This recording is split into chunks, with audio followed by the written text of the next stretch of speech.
राधे राधे दोस्तों। अगर आपको हमारी कहानियाँ पसंद आती हैं तो प्लीज़ चैनल को सब्सक्राइब ज़रूर करें। लंबे थकान भरे सफ़र के बाद अपने पल्लू को संभालते हुए मधु ने अपने पसीने को पोंछते हुए घर में प्रवेश ही किया था कि सामने देवरानी श्वेता को देखकर वो हैरान हो गई। वो वही दरवाजे पर ठिठक कर खड़ी हो गई। यहाँ तो नज़ारा ही कुछ और था। देवरानी श्वेता सूट पहनकर बिना पल्लू सर पर लिए वहीं सोफे पर बैठकर सासू माँ मालती के साथ बतिया रही थी और देवर राजेंद्र भी वहीं बैठकर उन लोगों के साथ हंस हंस कर बातें कर रहे थे। यह नज़ारा देखकर मधु सोचने लगी, जब 20 दिन पहले वो अपने मायके गई थी तब तो इस घर में सूट का नामो निशान तक नहीं था। अब तो सिर पर पल्ला रखने का रिवाज था।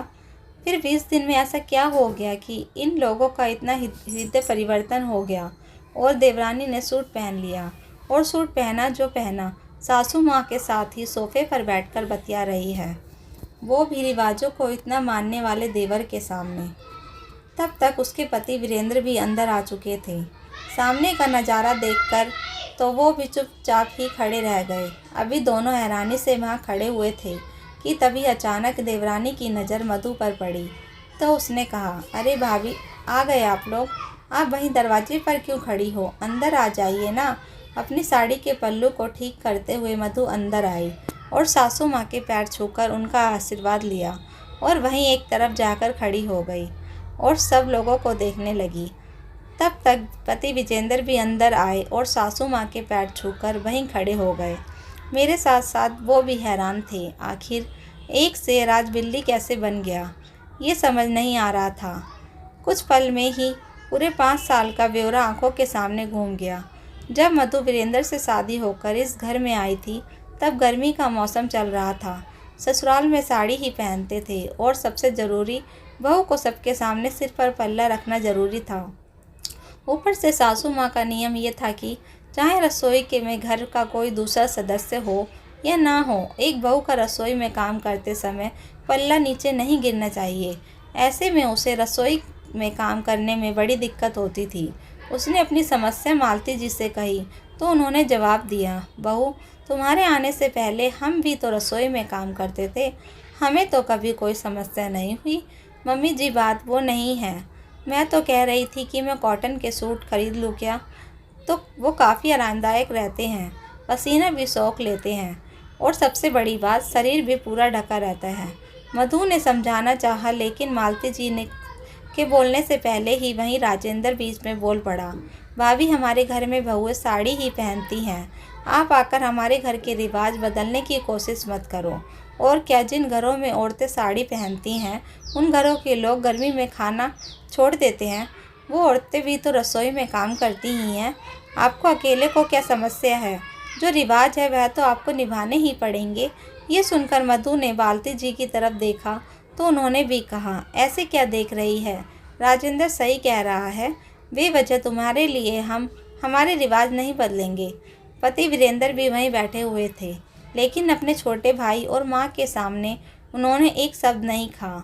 उससे वीरेंद्र की तरफ देखता देखकर राजेंद्र ने कहा, भाभी, भैया की तरफ मत देखो, इस घर में रहना है तो रिवाज तो आपको मानने ही पड़ेंगे। आपने तो फिर भी ये सब पूछ लिया और भैया तो फिर भी चुप बैठा है। जब मेरी शादी होगी और मेरी पत्नी मम्मी से ये पूछ कर भी दिखा देना तो अच्छे से सबक सिखा दूंगा उसे। आखिर मधु चुप हो गई। ऐसे ही एक दिन मधु अपने कमरे में पलंग पर बैठी हुई थी। उसी समय मालती जी को कोई दवाई के बारे में पूछना था तो इसलिए वो भी कमरे में आकर उनके कमरे के पलंग पर बैठ गई और उससे बोली, बहू, जरा इस दवाई को देखना तो, ये बुखार की ही दवाई है ना, आज मुझे थोड़ा बुखार सा लग रहा है। मधु दवाई हाथ में लेकर देखने लगी। इतने में राजेंद्र अपनी मम्मी को ढूंढता हुआ उसके कमरे में आ गया और आते ही बिगड़ गया। वाह वाह वाह, क्या ज़माना आ गया है। बहू सास के साथ एक ही पलंग पर बैठी हुई है, शर्म आने की बात है। आपका और मम्मी का ओहदा एक ही हो गया है क्या, जो आप उठकर खड़ी भी नहीं हुई। इस बार तो मालती जी ने भी समझाना चाहा कि इसमें बहू की गलती नहीं है, वो तो चुपचाप अपने कमरे में बैठी थी, मैं ही उसके पास आकर बैठी हूँ।